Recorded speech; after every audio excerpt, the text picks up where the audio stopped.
So, good day and good evening, everyone. This is our website, like Cavite State University Bacoor Campus Library. So, this is the landing page of our website. Then, makita din dito yung guest site. Ayan. So, bale, hindi niya makikita yung buong access ng books kasi guest lang siya. So, once na pinindot niya yung view book, magda-direct siya sa login. So, kailangan niya muna mag-login. Then, yan. Pag nag-login,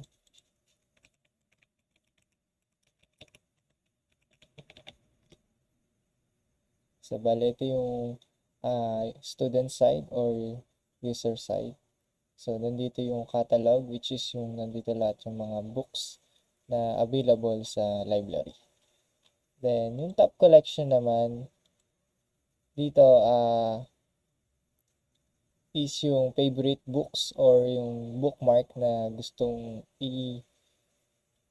i-save ng students. For example, pagpunta ka sa view book, then pindutin lang niya yung heart, then magkakaroon ng notification na mapunta sa favorites. So, di na siya. Mabubookmark siya dito or masasave siya dito sa top collection. Then, dito naman sa new collection, kakaroon siya ng new kapag yung books is less than 3 days. Less than 3 days pa lang siya. So, pag in-upload siya ng admin na new book, meron siyang new dito. So, since ito ay na-upload na is greater than 3 days na, so nawala na yung new niya sa taas. So, dito naman is yung borrow book. So, ito yung sample na tinesting namin yung borrowing books. So, na-approve na siya, then nabalik din siya within the day. Then, dito naman is yung about us, yung about sa library, yung links, yung Facebook, yung location mismo ng library, and then yung dalawang staff na librarian ng Cavite State University Bacoor City Campus. Then last is yung logout. So sa admin side naman, dito naman is yung dashboard. So ayan. Core collection, ito yung total collection ng books. Then ito yung total users, tas total visits ng website. Then yung borrowed books, yung pending pa. So makita dito merong isang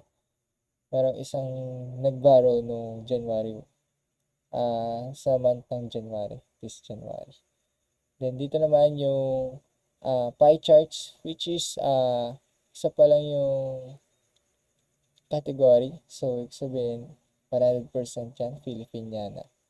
Then, sa ranking naman, dito makita kung anong book yung pinaka maraming na-borrow.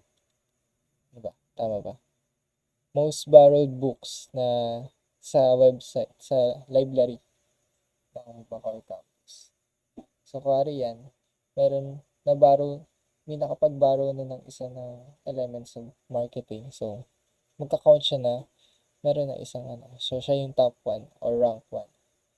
Then, dito naman sa sidebar, so, makita dito yung all books. So, ayan. Ayan.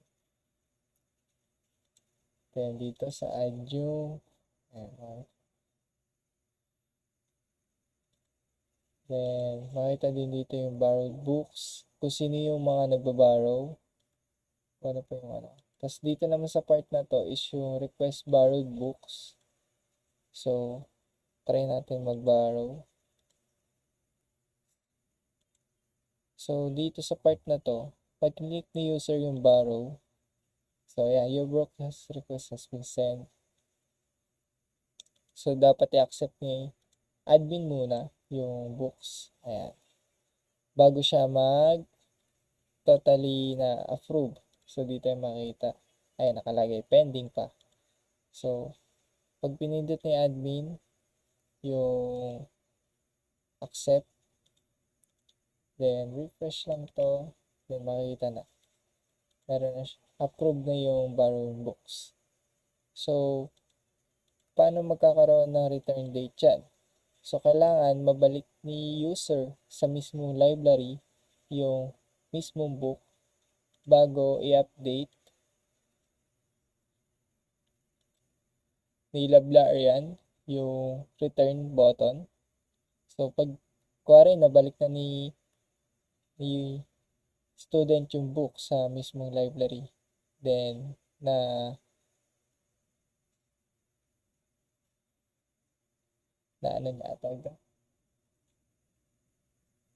na-check niya na tama yung book na binalik, then kiklik niya yung return para mag-update dun sa borrowed history ng student. So bale yan, nagkaroon na siya ng return date. Then dito naman sa verified accounts, makita dito yung mga accounts ng mga or user ng website ng library. Then dito naman sa unverified, dito lalabas yung mga nagre-register sa website.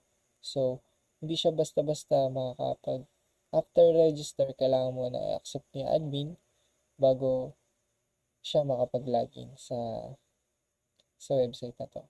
Then dito naman sa archive books, dito malalabas lahat ng mga books na mga nire-remove ni admin. So bali masosoft delete lang siya, open lang siya dito. Then merong reason bakit ni-remove ni admin yung book na yun. So dito naman sa inbox, kung nakita nyo dito sa may landing page, so dito, which is yung mga hindi makaka-access sa loob ng website, pwede sila mag-email or mag-message dito. For example, gmail.com, hello, can I ask a question?